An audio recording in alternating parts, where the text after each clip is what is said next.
it chapter by chapter, one bite at a time. So many adventures and mountains we can climb. Take it word for word, line by line, one bite at a time.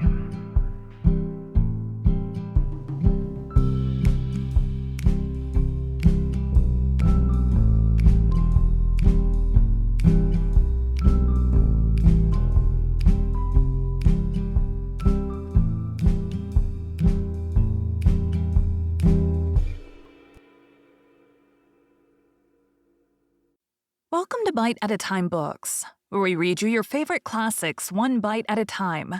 My name is Bree Carlile, and I love to read, and wanted to share my passion with listeners like you. If you want to know what's coming next and vote on upcoming books, sign up for our newsletter at biteatatimebooks.com. You'll also find our new t-shirts in the shop, including podcast shirts and quote shirts from your favorite classic novels. Be sure to follow my show on your favorite podcast platform so you get all the new episodes. You can find most of our links in the show notes. But also our website, biteatatimebooks.com, includes all of the links for our show, including to our Patreon to support the show, and YouTube, where we have special behind the narration of the episodes. We're part of the Bite at a Time Books Productions Network. If you'd also like to hear what inspired your favorite classic authors to write their novels, and what was going on in the world at the time, check out the Bite at a Time Books Behind the Story podcast, wherever you listen to podcasts. Please note, while we try to keep the text as close to the original as possible, some words have been changed to honor the marginalized communities who've identified the words as harmful, and to stay in alignment with Bite at a Time Books' brand values. Today we'll be continuing Les Miserables by Victor Hugo. Chapter 9. The Brother as Depicted by the Sister. In order to furnish an idea of the private establishment of the Bishop of D, and of the manner in which those two sainted women subordinated their actions, their thoughts, their feminine instincts even, which are easily alarmed, to the habits and purposes of the bishop, without his even taking the trouble of speaking in order to explain them, we cannot do better than transcribe in this place a letter from Mademoiselle Baptistine to Madame the Vicomtesse de Boischevron, the friend of her childhood. This letter is in our possession. D. December 16, 18. My good madame, not a day passes without our speaking of you. It is our established custom, but there is another reason besides. Just imagine, while washing and dusting the ceilings and walls, Madame Magloire has made some discoveries. Now our two chambers, hung with antique paper whitewashed over, would not discredit a chateau in the style of yours. Madame Magloire has pulled off all the paper. There were things beneath. My drawing room, which contains no furniture and which we use for spreading out the linen after washing, is 15 feet in height, 18 square, with a ceiling which was formerly painted and gilded, and with beams as in yours. This was covered with a cloth, while this was the hospital, and the woodwork was of the era of our grandmothers. But my room is the one you ought to see.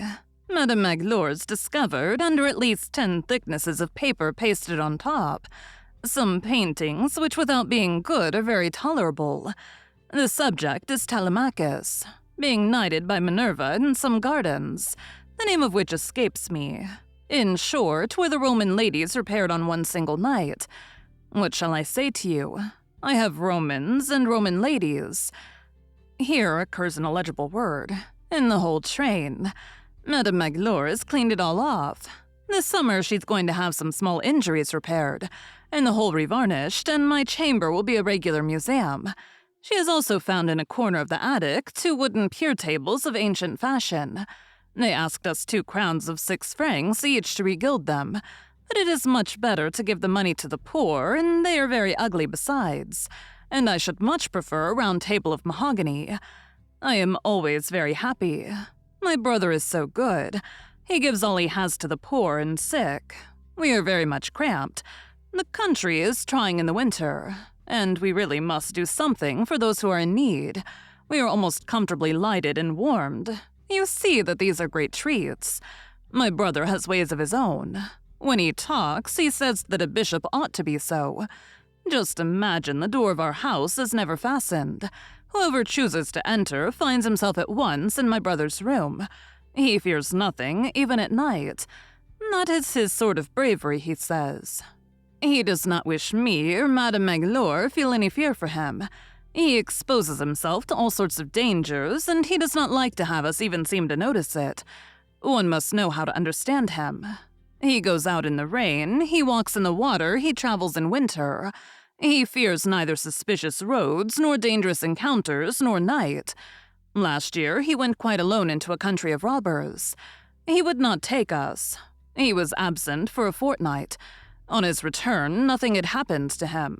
He was thought to be dead, but was perfectly well and said, "This is the way I have been robbed." And then he opened a trunk full of jewels, all the jewels of the Cathedral of Imbron, which the thieves had given him. When he returned on that occasion, I could not refrain from scolding him a little, taking care, however, not to speak except when the carriage was making a noise so that no one might hear me. At first I used to say to myself, "There are no dangers which will stop him. He is terrible." Now I've ended by getting used to it. I make a sign to Madame Magloire that she is not to oppose him. He risks himself as he sees fit. I carry off Madame Magloire, I enter my chamber, I pray for him, and fall asleep.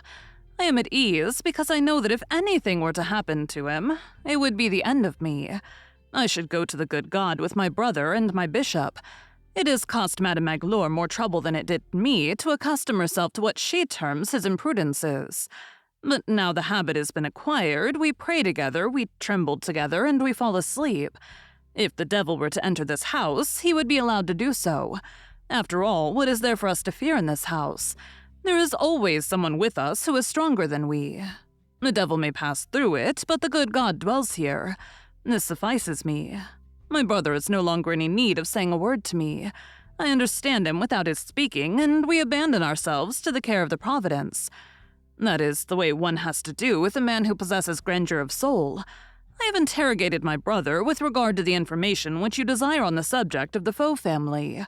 You are aware that he knows everything and that he has memories because he is still a very good royalist. They really are a very ancient Norman family of the generalship of Caen. 500 years ago there was a Raoul of Defoe, a Jean Defoe, and a Thomas Defoe who were gentlemen, and one of whom was a Seigneur de Roquefort. The last was Guy Etienne Alexandre and was commander of a regiment, and something in the light horse of Bretagne. His daughter Marie-Louise married Adrian Charles de Gramont, son of the Duke Louis de Gramont, peer of France, colonel of the French Guards, and lieutenant general of the army. It is written F-A-U-X, F-A-U-Q, and F-A-O-U-C-Q. Good madame, recommend us to the prayers of your sainted relative, Monsieur the Cardinal. As for your dear Sylvanie, she has done well in not wasting the few moments which she passes with you in writing to me. She is well, works as you would wish, and loves me. That is all that I desire. A souvenir which she sent through you reached me safely, and it makes me very happy. My health is not so very bad, and yet I go thinner every day. Farewell, my paper is at an end, and this forces me to leave you. 1,000 good wishes, Baptistine. P.S. Your grandnephew is charming. Do you know that he will soon be 5 years old? Yesterday he saw someone riding by on horseback who had on kneecaps, and he said, "What has he got on his knees?" He is a charming child. His little brother is dragging an old broom about the room like a carriage and saying, "Ha." As will be perceived from this letter, these two women understood how to mold themselves to the bishop's ways with that special feminine genius which comprehends the man better than he comprehends himself. The Bishop of D, in spite of the gentle and candid air which never deserted him, sometimes did things that were grand, bold, and magnificent, without seeming to have even a suspicion of the fact. They trembled, but they let him alone.